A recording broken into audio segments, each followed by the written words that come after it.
दिन दिन दिवाळी, दिन दिन दिवाळी, गाई म्हशी ओवाळी. गाई म्हशी कोणाच्या? लक्ष्मणाच्या. लक्ष्मण कोणाचा? आई बापाचा. दे माय खोबऱ्याची वाटी, वाघाच्या पाठीत घालीन काठी. आपणा सर्वांना वसुबारस आणि दीपावलीच्या खूप खूप शुभेच्छा. आपल्या सगळ्यांच्या सगळ्या चांगल्या इच्छा पूर्ण होत हीच ईश्वरचरणी प्रार्थना. तर बघा, आता वसुबारसपासून दीपावलीची सुरुवात होत असते. पहिला जो दिवाळीचा दिवा असतो तो वसुबारस दिवशी लागत असतो. तर या व्हिडिओमध्ये आपण बघणार आहोत अगदी साधी सोपी वसुबारसची पूजा आपण का मांडायची, कशी मांडायची, वसुबारस दिवशी कुठला नैवेद्य दाखवायचा आहे, नैवेद्यामध्ये काय असावं, त्याचबरोबर पूजा करताना काय साहित्य महत्त्वाचं आहे, अगदी सोप्या पद्धतीने हे पूजन कसं करायचं हे आपण बघणार आहोत. त्याचबरोबर कुठला मंत्र म्हणायचा, अगदी साधा सोपा मंत्र आहे, तो तुम्ही अवश्य वसुबारस दिवशी त्याचं जप करायचा आहे. तर आपण लगेचच बघूया की हे पूजन अगदी साध्या सोप्या पद्धतीने कधी करायचं आणि कुठल्या मुहूर्तामध्ये करायचं हे देखील आपण बघणार आहोत. त्याचबरोबर दिवाळीचा जो पहिला दिवा लावायचा आहे आपल्याला वसुबारस दिवशी, तो कुठल्या मुहूर्तामध्ये लावायचा आहे आणि पहिला दिवा कुठे लावायचा आहे हे देखील आपण बघणार आहोत. तर अवश्य तुम्ही व्हिडिओ शेवटपर्यंत बघा आणि व्हिडिओला लाईक करायला विसरू नका. प्रत्येकजण ज्या दिवाळी सणाची वाट बघत असतो तो दिवाळी सण हा वसुबारसपासून सुरू होत असतो. वसुबारस दिवशी पहिला दिवा आपण लावत असतो आणि बघा, आपल्या घरामध्ये आपण हे गाय वासराचं पूजन हे करायचं आहे. आता गाय वासराचं पूजन करण्यासाठी आपल्याला गाय आणि वासराची मूर्ती लागणार आहे. जर तुमच्याकडे गाय वासराची मूर्ती नसेल तर वसुबारस हा अत्यंत शुभ दिवस आहे. या दिवशी तुम्ही पितळेची, चांदीची किंवा मातीची गाय वासराची मूर्ती घेऊन येऊ शकता आणि तिचं पूजन हे करायचं आहे. आता पूजा मांडणी करण्यासाठी गाय वासराची मूर्ती तर हवीच, त्याचबरोबर आपल्याला गणपती बाप्पांची मूर्ती लागणार आहे. गणपती बाप्पांची मूर्ती नसेल तर सुपारी तुम्ही गणपती बाप्पा म्हणून पूजू शकता. त्याचबरोबर याच दिवशी आपल्याला बाळकृष्णाचं देखील पूजन करायचं आहे. तर पूजन करण्याच्या आधी आपल्याला दिवा लावून घ्यायचा आहे. कुठलंही पूजन करताना आधी आपल्याला अग्नी प्रज्वलित करायचा आहे, दीपपूजन करायचं आहे, नंतरच पूजनाला सुरुवात करायची आहे. आता हे पूजन कुठे मांडायचं तर तुम्ही देवघरासमोर हे पूजन मांडू शकता. तिथे एखादा पाट चौरंग ठेवायचा, त्यावरती लाल किंवा पिवळं वस्त्र अंथरायचं आणि अशा प्रकारे आपल्याला ही जी पणती आहे किंवा जो दिवा आहे तो प्रज्वलित करायचा आहे. दिव्याला हळद, कुंकू, अक्षता वाहून घ्यायच्या, फूल वाहून घ्यायचं. आता ज्या चौरंगावरती आपण वस्त्र अंथरून घेतलंय त्यावरती आपल्याला थोडेसे तांदूळ ठेवायचे, त्यावरती हळद कुंकू वाहून घ्यायचे आणि तुमच्याकडे गाय वासराची जी मूर्ती आहे ती स्वच्छ करून घ्यायची आहे, पाण्याने धुवून घ्यायची आहे, नंतर कोरडी करून घ्यायची आहे आणि अशा प्रकारे आपल्याला ही गाय वासराची मूर्ती जी आहे ती तांदूळ जिथे आपण ठेवलेले आहेत त्यावरती ठेवायचे आहे. थोडेसे तांदूळ आपल्याला ठेवायचे आहेत, त्यावरती हळद कुंकू वाहून अशा प्रकारे मूर्ती आपल्याला तिथे ठेवायची आहे. आता बघा, आपण गणपती बाप्पांचं पूजन करून घेऊया. गणपती बाप्पांचं पूजन करताना आधी आपण त्यांना अभिषेक करून घेणार आहोत. ओम गणपतये नमः, ओम गणपतये नमः असा आपल्याला दुधाने आणि पाण्याने 21 वेळा अभिषेक करून घ्यायचा आहे. कुठल्याही पूजनामध्ये आधी गणपती बाप्पांचं पूजन केलं जातं. मूर्ती नसेल गणपतीची तर सुपारी तुम्ही वापरू शकता. आता गणपती बाप्पांना अभिषेक करून झाल्यानंतर आपल्याला बाळकृष्णाच्या मूर्तीला देखील दुधाने आणि पाण्याने अभिषेक करून घ्यायचा आहे.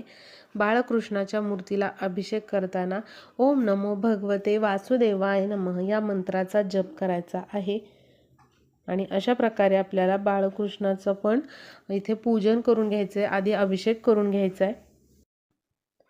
आता बघा, तुमच्याकडे जर पितळी अशी गाय वासराची मूर्ती असेल किंवा मग चांदीची मूर्ती असेल तर त्या मूर्तीला पण आपल्याला अशा प्रकारे अभिषेक करून घ्यायचा आहे आणि गाय वासराच्या मूर्तीला अभिषेक करत असताना पण आपल्याला ओम नमो भगवते वासुदेवाय नमः या मंत्राचा जप करायचा आहे.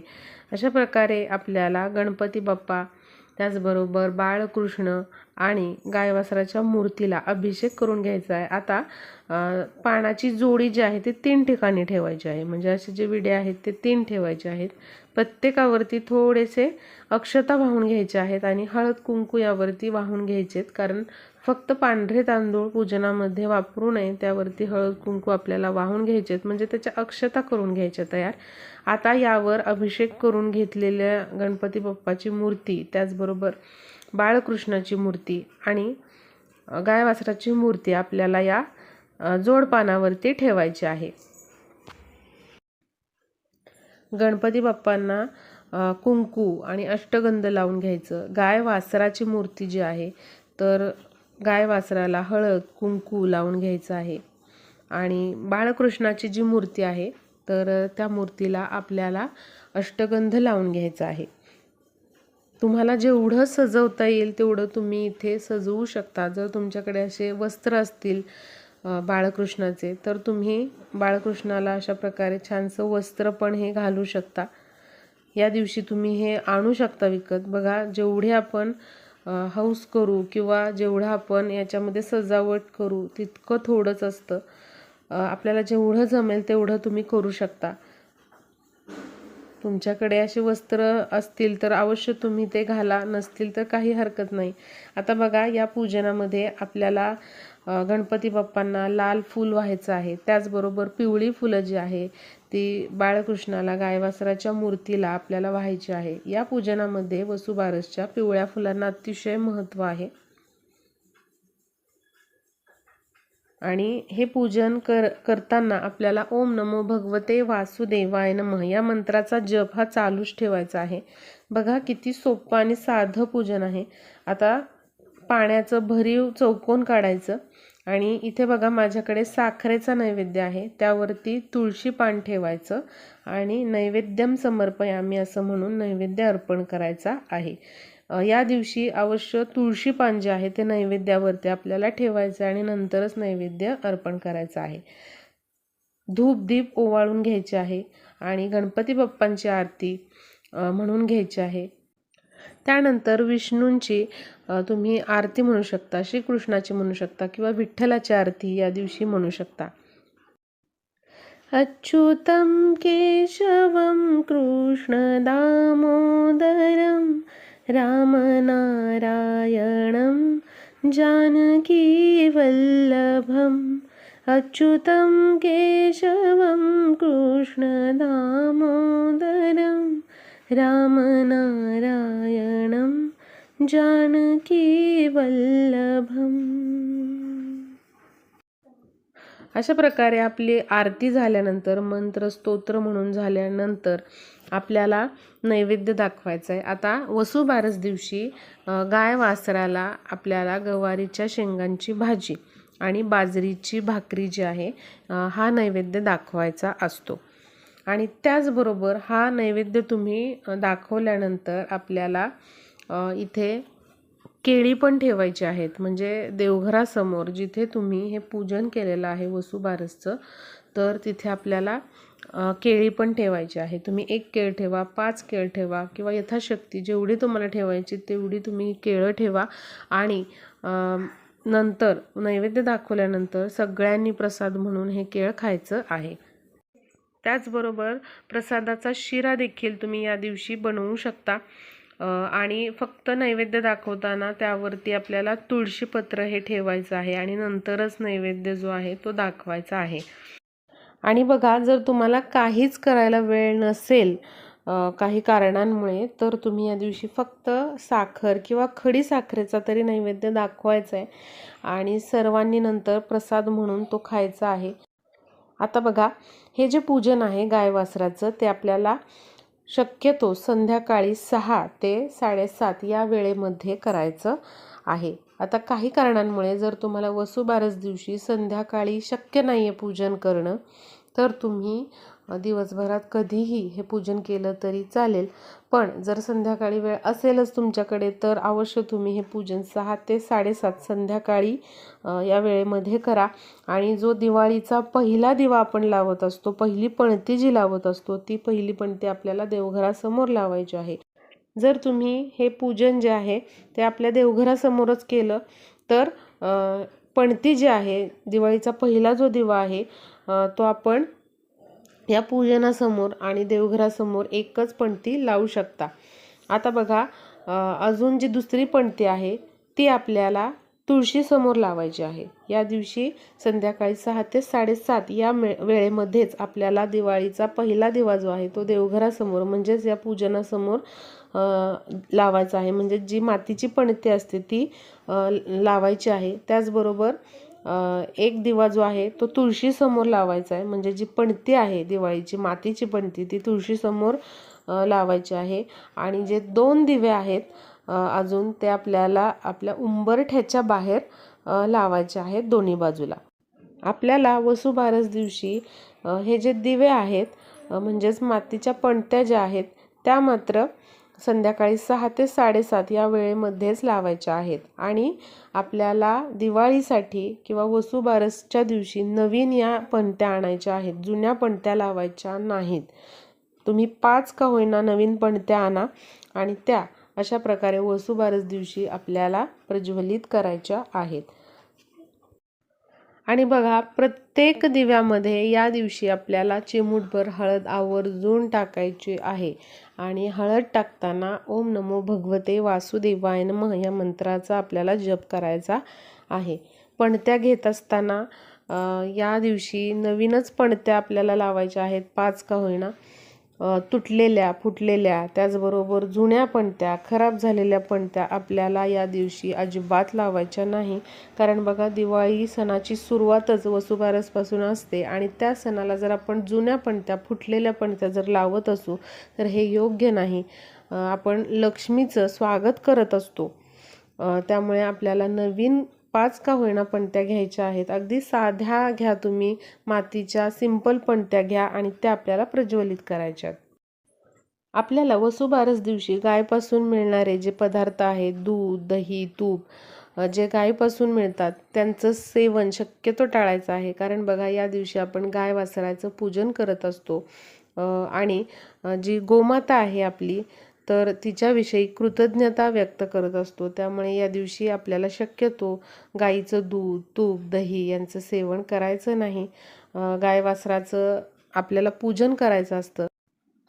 त्याचबरोबर आपल्या मुलाबाळांची प्रगती व्हावी, आपल्या घरामध्ये सुख समृद्धी सगळं काही यावं, आपल्या घरामध्ये माता लक्ष्मीने अखंड वास करावा, यासाठी आपल्याला वसुबारस दिवशी जिवंत गाय वासराला या दिवशी बाजरीची भाकरी, त्यावरती गुळाचा खडा आणि भिजवलेली चणा डाळ जी आहे ते हे खाऊ घालायचं आहे. आणि त्याचबरोबर सगळ्यात महत्त्वाचं म्हणजे केळ, एकतरी केळ आपल्याला गाईला वासरांना खाऊ घालायचं आहे. तुम्ही गोशाळेत जाऊ शकता आणि तिथे अशा प्रकारे बाजरीची भाकरी, त्याचबरोबर गुळाचा खडा, थोडीशी गवारीची भाजी आपण करतोच त्या दिवशी आणि भिजवलेली चणा डाळ हे घेऊन जायचं.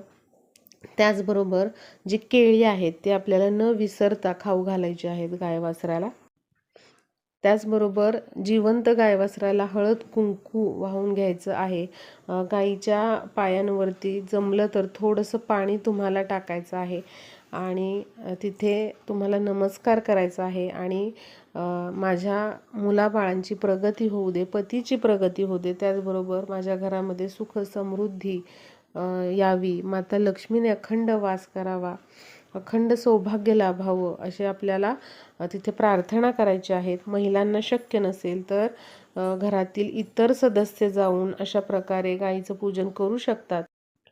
आणि तुम्हाला गूळ किंवा भाकरी नेणं जमलं नाही तर फक्त केळ तरी तुम्ही गाय वासराला खाऊ घालायचं आहे. ही अत्यंत प्रभावी सेवा आहे. वसुबारस दिवशी आपल्याला हे चुकवायचं नाही. घरातील इतर सदस्यांना तुम्ही पाठवा, मुलं असतील किंवा तुमचे मिस्टर असतील त्यांना तुम्ही पाठवा, पण गायला आणि वासराला अशा प्रकारे आपल्याला हे खाऊ घालायचं आहे. आणि आपल्या मुलाबाळांच्या प्रगतीसाठी प्रत्येक महिलेने आपल्या घरामध्ये असे हे गाय वासराचे पूजन वसुबारस दिवशी अवश्य करायचे आहे. काही कारणांमुळे घरातील महिलांना जमले नाही तर घरातील इतर व्यक्तींकडून तुम्ही असं हे पूजन करून घ्या. पूजन करत असताना तुमच्या मुलांना, घरातील सदस्यांना तुमच्या जवळ तिथे बसायला सांगा, हात जोडून बसायला सांगा मुलांना. आणि असे हे सुंदर असे वसुबारसचे गाय वासराचे पूजन ते तुम्हाला अवश्य करायचे आहे. यावर्षी 2025मध्ये 17 ऑक्टोबरला शुक्रवारी गाय आणि वासराचे वसुबारसचे पूजन हे करायचे आहे. तुम्ही अशा प्रकारे घरी देखील पूजन करू शकता. शक्य असेल तर तुम्ही अवश्य या दिवशी गोठ्यामध्ये जाऊन गाईचे तिच्या वासरासह पूजन करू शकता. वसुबारस दिवशी गाईला चणा डाळ, गूळ हा नैवेद्य तुम्ही चारू शकता. बाजरीची भाकरी, गवारीची भाजी हा नैवेद्य तुम्ही गाईला चारू शकता. तर नक्कीच असे वसुबारसचे गाय वासराचे पूजन सर्वांनी आपल्या घरामध्ये करायचे आहे. व्हिडिओला जास्तीत जास्त शेअर करा म्हणजे ही उपयुक्त माहिती आणि वसुबारसचे पूजन कसे करायचे हे सर्वांपर्यंत पोहोचेल.